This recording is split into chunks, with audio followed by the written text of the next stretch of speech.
Valentine special! Today I'll show you how to make a cute little heart like this out of sourdough for your significant other. This video is dedicated to a very important part of my life. In 2017, Brad Pitt has been born and has since then rewarded me with endless moments of joy and happiness. He has traveled with me around the world enjoying the best local flour wherever we go. Thank you so much, Brad Pitt.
And this is the single most important ingredient for this amazing recipe.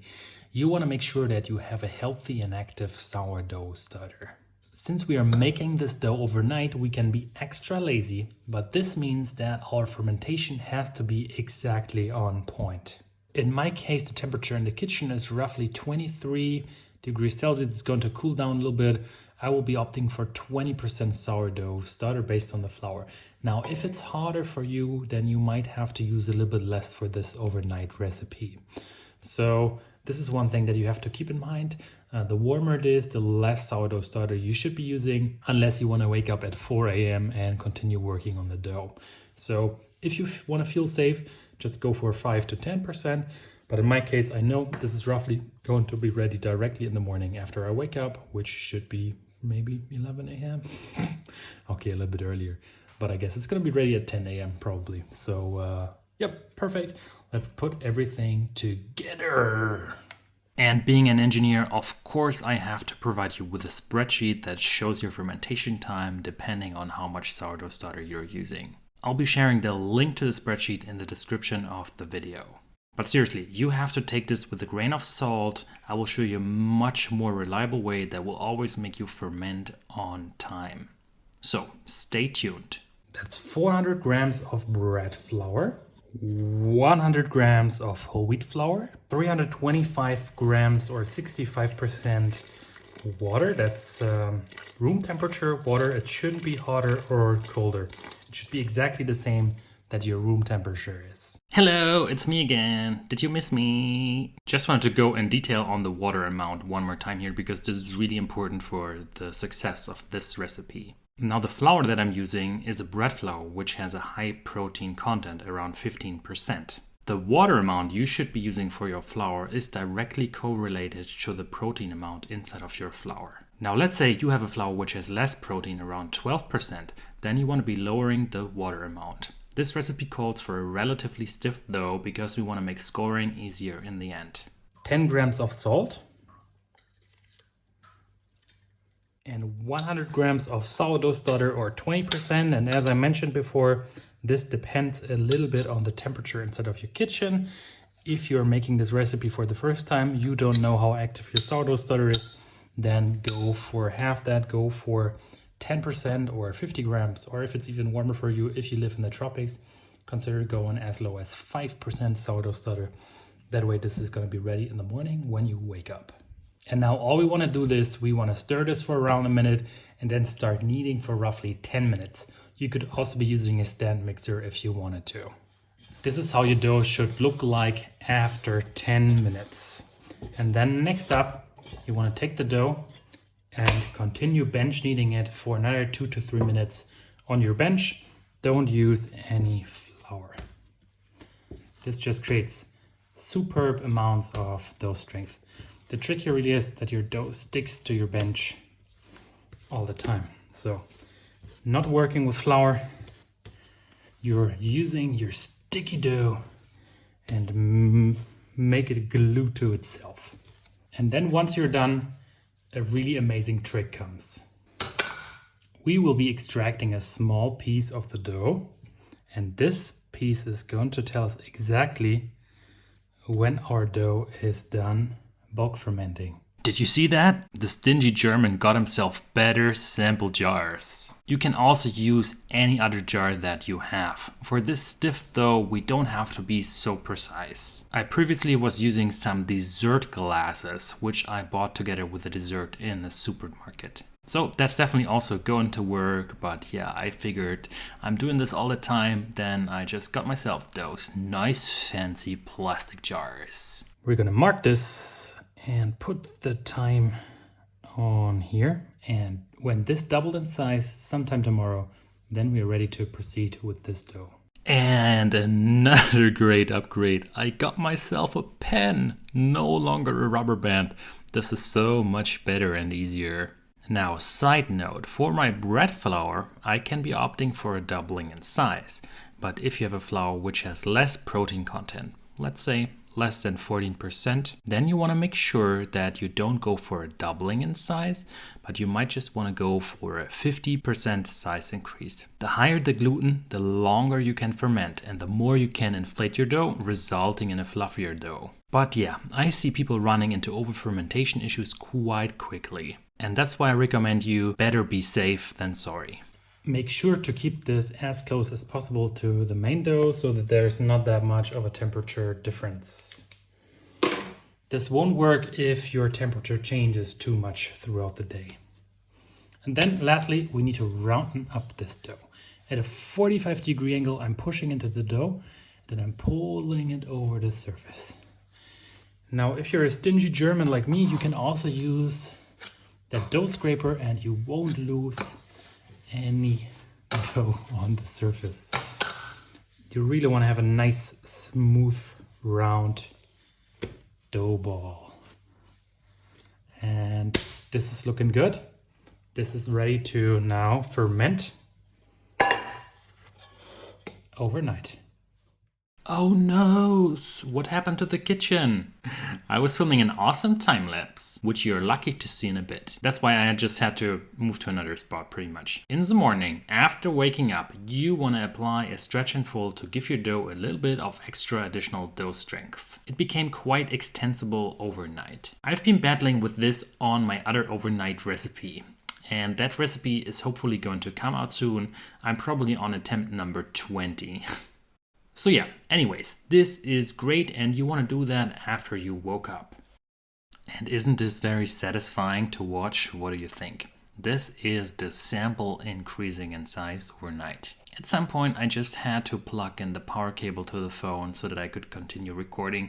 Sorry for the messy camera. The sample is ready and it took quite some time, almost 14 hours in total for this to just double in size. Now let's remove the dough from the container. I gave it one more coil fold around an hour ago. So this means I can just take out the dough like this and then lift it on my surface. Now I want to turn this blob into 3 hearts actually. I want to have 2 where I can just practice, which are going to be tiny micro hearts, and then I'll have 1 large one. So what I'm going to do is I will roughly be marking this so that I know this is each a quarter. And I will be using this for the large heart and those 2 for the small ones. So with a quick movement, I'm just cutting the dough here in the center. Now the first thing we want to do is, because right now they're not in a nice shape, we will just pre-shape them, and that's done at a 45-degree angle. You can also do it without a dough scraper. Push it over the surface just like we previously made the nice looking dough ball. So that's what you want to do. Repeat the same process for all of them. Again, 45-degree angle, push and pull the dough. Now for the big one. You don't want to overdo this because this also evens out your crumb quite a lot. So just as much as is required to get this nice looking shape. Now we're just gonna be waiting 15 minutes until this dough just relaxes a little bit, and then we can proceed with the actual shaping. And now it's shaping time. I'm gonna be trying on this one first. I will just go around the dough and take the edges and put it into the center. And this is pretty much my ready dough. Now, because I want this to be in a heart shape, I'm going to be making one incision here. And now that I recall, I think I've never seen a heart before, and now watch me fail. Hope you enjoy.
Okay, classical heart.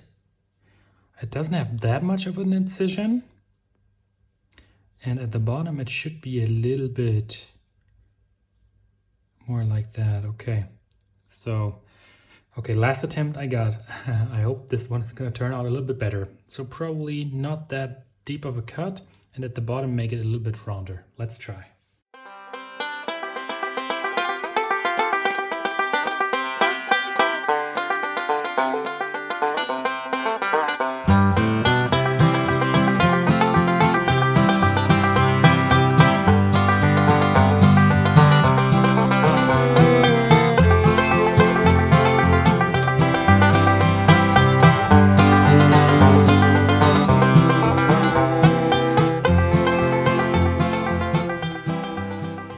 Okay, nice. That worked much better than the last time.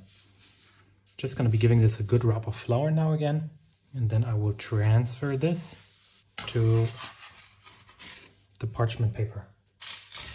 Now with the new knowledge, I just had to reshape the first two hearts. They turned out much better the second time. I turned them into a ball again and let them rest for another 15 minutes and then gave it another shot. So the good news is, at least this heart is not required to be a real heart. So this is just for decoration, right?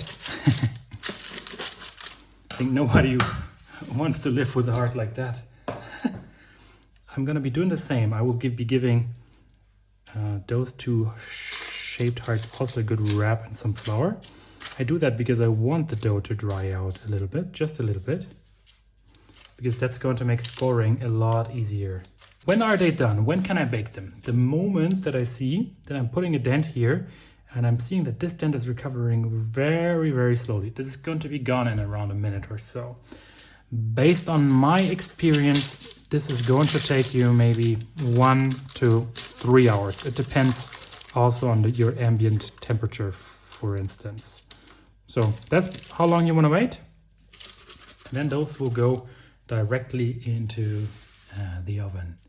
See you. And roughly 2 hours later, this is how the hearts look. I think this one is actually looking the best, so I'm happy that I did that at the last. And yeah, those ones are looking a little bit like first time tries.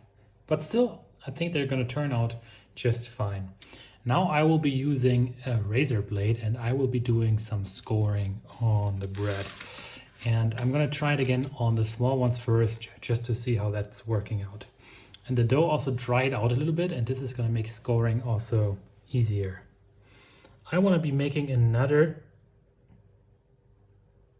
heart here in the center.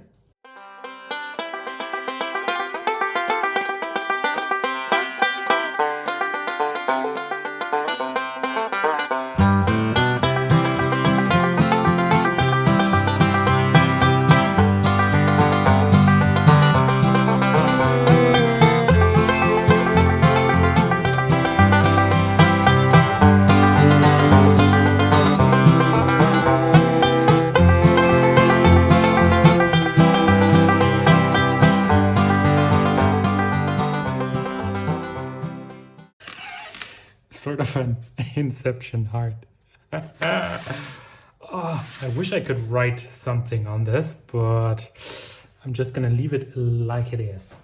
Gonna be giving this a good spritz of water. You want to bake them with indirect heat, and for that I have a large bowl made out of clay.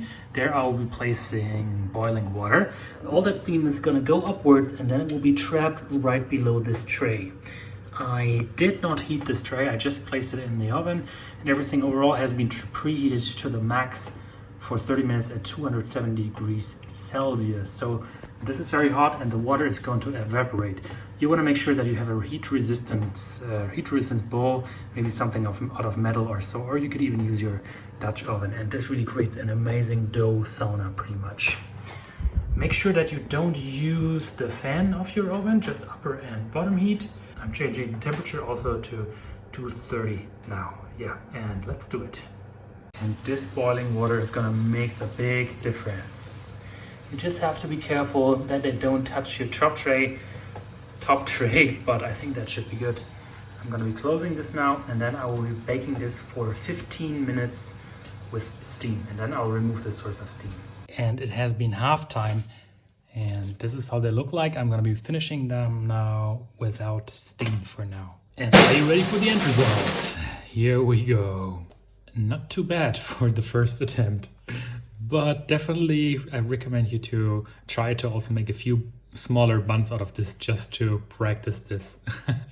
So those are for later, and this is pretty much just for the show effect. Okay-ish scoring pattern on this one, I would say. It looks very cute though. I had wished that this might have just elevated a little bit more in the oven, and my heart shaping skills definitely need to be improved. Not sure what this might resemble. Please, comment what you think this could be. This heart is looking quite nice. The bread pit, which I wanted to put in here, also didn't really come that well into picture. And this heart here, looking great. Lots and lots of oven spraying. Actually, I would have loved the other heart to be a little bit like this. Yeah, 3 little cute hearts here. If you have tips on scoring, shaping, please do drop a message in the comments. I would very much appreciate that. Thank you so much. May the gluten be with you. Happy baking.